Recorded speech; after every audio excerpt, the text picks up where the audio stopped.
Thank you, je vous remercie. Je suis le docteur Vanet Marie-Thérèse épouse Ndombian.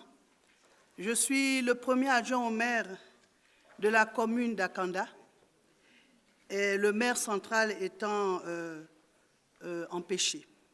Je vais déjà m'excuser parce que on nous a changé le format de présentation. Veuillez m'excuser si de temps en temps on aura de brefs temps de silence, mais je ferai tout pour que ça se passe très vite. Alors, la commune d'Akanda, qui se situe au nord de Libreville, qui est la capitale du Gabon, est une commune qui est récemment née par ordonnance 008/PR 2013 du 21 février 2013. Son périmètre urbain couvre 45 482,488 hectares, avec à peu près 34 500 habitants. Elle est subdivisée en 2 arrondissements. Un premier arrondissement qu'on appelle le Cap Esterias, qui couvre à peu près 23 800 hectares, mais sur les 23 800 hectares, nous avons à peu près 16 700 hectares qui sont dédiés aux aires protégées. Et le deuxième arrondissement, qui, lui, a 21 700 hectares avec 30 000 habitants. Pour aborder tout de suite, selon le format qui m'a été présenté, la difficulté majeure qu'a la commune d'Akanda pour exercer son action dans la municipalité est essentiellement la non-décentralisation effective de certaines compétences de l'État. Ce qui fait qu'en termes de routes et congestion, transport public et non motorisé, alimentation en électricité, efficacité énergétique, tout ça concourt de l'État. C'est l'État qui, aujourd'hui, s'occupe de faire les routes, s'occupe d'alimenter en électricité, s'occupe de l'énergie. Mais nous pouvons dire, par rapport maintenant ce dont Akanda, la municipalité peut vous parler, la planification urbaine et des quartiers informels.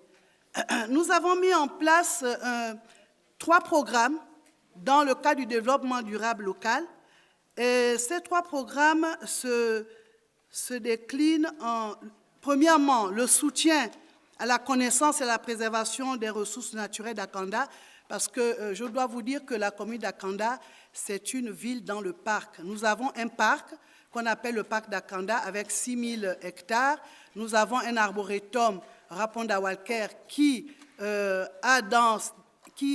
couvre des espèces rares dans le monde. Donc, c'est protégé et c'est à peu près 8 000 hectares. Et donc, aujourd'hui, cette ville doit avoir un équilibre entre la construction, le développement et la préservation de l'environnement. Donc, c'est pourquoi nous avons donc un programme, comme je vous disais, avec donc, le soutien à la connaissance. Nous avons aujourd'hui un répertoire complet de toutes les espèces animales, florales, de la faune. C'est déjà fait. Nous avons aussi une planification urbaine.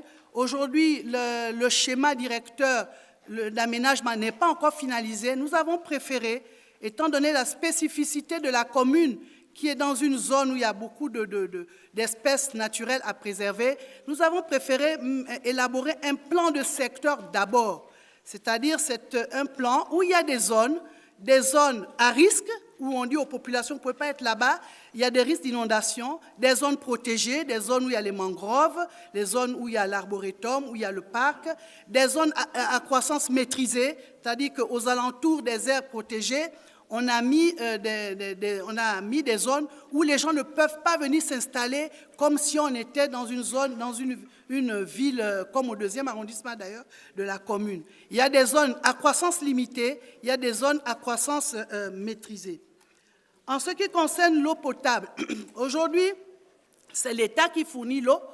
Nous avons de l'eau, mais comme la démographie, la ville s'est agrandie très vite, donc il y a l'État n'a pas suivi la planification en termes d'eau et d'électrification.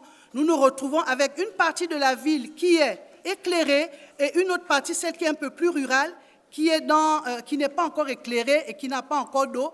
Mais en termes d'eau, nous suppléons par des forages. Nous faisons des forages, des pompes publiques où les gens peuvent venir déjà s'alimenter en eau potable. C'est fini. Je vous remercie.